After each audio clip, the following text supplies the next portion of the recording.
This is the Darker Side Kingdom in Super Mario Odyssey. When unlocked at 500 Power Moons, you're given the opportunity to explore one of the most well-made, challenging, and secretive final levels from any Mario game. Now here's some basic facts about the Darker Side that you should know. First of all, it continues the trend from the past 3D Mario games, where the final level that you unlock is the most difficult. Galaxy 2 had the perfect run, 3D Land had Special 8 Crown, and 3D World had Champions Road. And now, there's Darker Side, aka the Long Journey's End. The second key fact is that there's only one collectible Power Moon, or 3, I should say. Collecting this will reward you with the Invincibility Cap, which allows you to challenge yourself in other parts of the game. And finally, the actual challenge is full of 15 different sections. Some of them are skippable, and some are 100% required. With all the necessary info out of the way, let's get into a more in-depth explanation as to why Darker Side is the best kingdom in Super Mario Odyssey.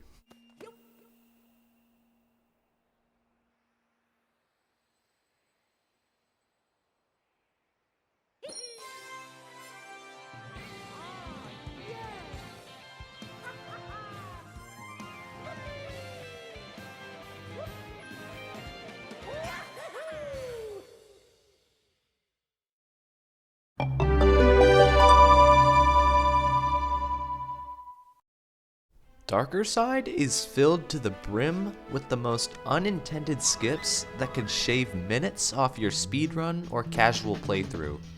Let's take a look at the biggest one by far. I'm not sure what the name of it is, but you can skip up to 5 sections by simply shaking your controller to maintain height. Once you reach one of the tornado funnels, time your shake right and you'll gain massive air. Keep shaking to make Glide-On fall much slower. And once you reach the beginnings of the entrance of the Bowser section, stop shaking, because the invisible boundary will force you out of Glide-On. Simply do a dive, and you're good. If you gained a lot more height than usual, then you can attempt to skip the entire Bowser section. It may be tricky, but it saves a lot of time. Another cool skip involves using this uproot to get to the top of the structure early. This saves a little bit of time and skips the water section. With some tight and risky platforming, you can completely skip the Flower Road. If you mess this up, then you're pretty much toast. There's a skip that involves ground pounding and throwing Cappy in order to avoid a slow wall jumping section. A small triple jump, and finally a small spark pylon skip that saves next to nothing. Those were all the skips that everyone can do in version 1.3, but there's actually a patched out frog glitch that you can use to skip the entire challenge of the Darker Side. I don't know how this works since I bought the game shortly after 1.3 came out and had no way of doing this. It could save a gigantic amount of time, but the new update's loads most likely outweigh this single skip.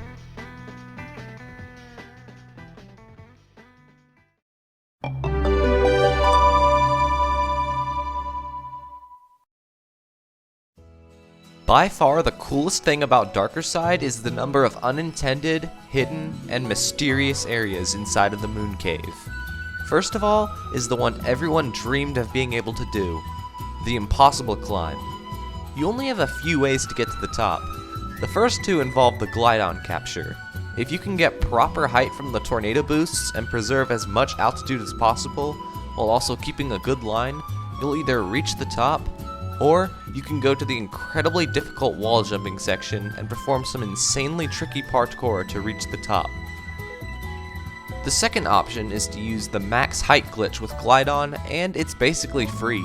In order to activate the glitch, you have to run off of a slope, immediately start flying with B, and then shake while turning 90 degrees. The last method is to just wall jump to the top.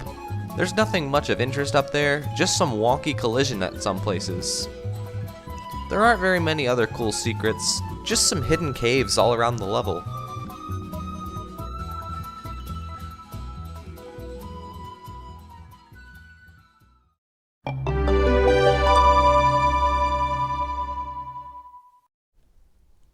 darker side is nothing short of a difficult challenge, but I mean hey, at least the game is somewhat nice to you. At the beginning, you can collect a life up heart that will give you 3 extra health points, a normal heart before the Podoboo section, a heart inside of the Podoboo section, another heart behind the Uproot Tower, another life up heart at the Sphinx, etc, etc, etc. Compared to levels like the Perfect Run, this one is pretty generous. And that's why I like the darker side kingdom so much more than all the other kingdoms. What's your favorite one in Super Mario Odyssey? Let me know in the comments below. Thank you guys so much for watching, have a nice day, and with that being said, goodbye.